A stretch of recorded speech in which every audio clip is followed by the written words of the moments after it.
first gay couple in Cuban history gets married. Two men named Alberto and José were the first gay couple in Cuba to legalize their union after the referendum that ratified the family code. At least it is the first marriage documented by official means. From the eastern territory of Granma, the couple, who had been in a relationship for 18 years, made their relationship official last Tuesday before a notary in Manzanillo in the Granma province. Journalist Roberto Mesa Matos from the radio station CMKX Radio Bayamo shared this news on his Facebook profile.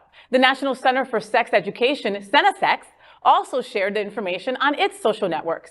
The marriage took place on the same day that Cuba's National Electoral Council confirmed the victory of the yes in the referendum that put into force the family code, a legislative package that includes adoption by gay couples and surrogacy, among other issues.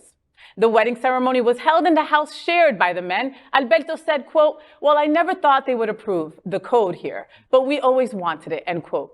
The new family code, which replaced the 1975 code, includes historic demands from the LGBTIQ plus community in Cuba, where until a few decades ago, homosexuals suffered rejection and discrimination and were even interned in military labor camps, the so-called UMAP. Oh, this is just such great news. I've seen so many people posting, my Cuban friends posting on Facebook about this. Like, you know, doesn't it kind of sort of make you feel like we're behind the times in the US a little bit, right? Like Cuba is like, literally Cuba, where everybody says there's nothing there, right? They're ahead of us when it comes to the love of our community. Oh, don't. I mean, listen, I'm not saying 100%, Dr.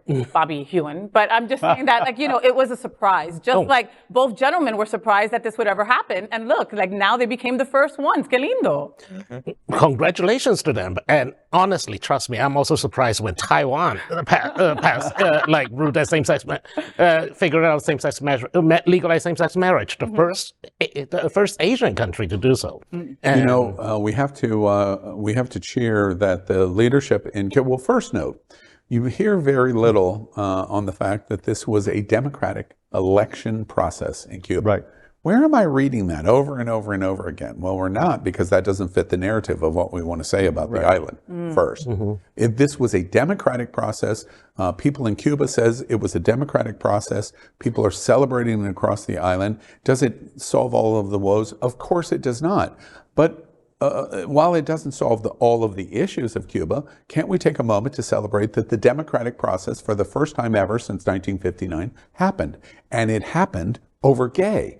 I celebrate that. Right. The second thing is, you know, before anybody picks up a rock here in South Florida and throws it at my head over Cuba, which there are a lot of rocks that are thrown at my head, the leadership in Cuba said, no, let's let the people decide on marriage, and we don't need to have a Respect for Marriage Act, or we don't have to allow our Supreme Court to reinterpret whether marriage constitutionality exists.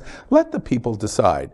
While we have a senator here in Florida that represents the Hispanic community and the Cuban community that says it's ridiculous to even consider gay marriage. Those were your comments, Marco Rubio, and Cuba has proved to be better than you.